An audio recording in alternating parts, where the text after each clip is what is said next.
the tiny seed flower. We're going to try to make this. So let's take the painting that you made with the green and the yellow, find the places where you like the colors, and then draw some stems and some leaves on it. I'm going to take this and cut it. So then cut on the lines. Maybe your parents or a grandparent can help you make the shapes that you want. And then cut right on the lines, up and cut out the leaves.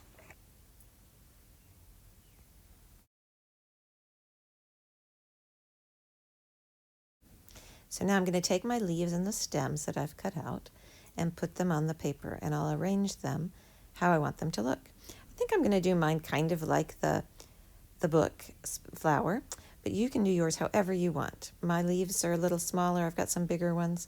So you make your flower look how you want. And now it's time to work on the petals for the flower. So here is my paper that I painted. I cut it into strips so it'd be easier to make petals. They're about 2 inches wide.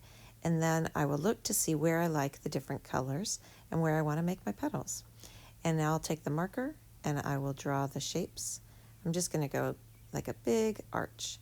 And you might make one. I made sort of a teardrop shape too. I have to decide how I want my petals to look. So now I have some petals drawn and I'm going to cut them out. And I'm going to speed up my cutting here a little bit so you don't have to watch all of my cuts. But you're just going to cut as many petals as you need to.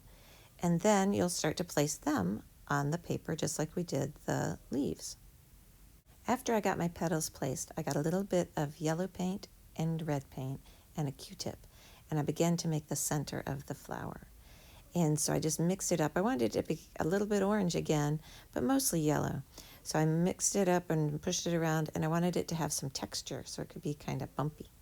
And I then moved my petals out of the way so that I could make the center bigger and not get paint on my petals.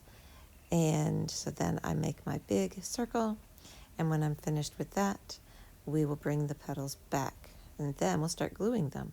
So I'm going to use glue stick and put glue on the back of the petals, and then I'm going to put that down. And I also think using wet glue, if you have some, is helpful.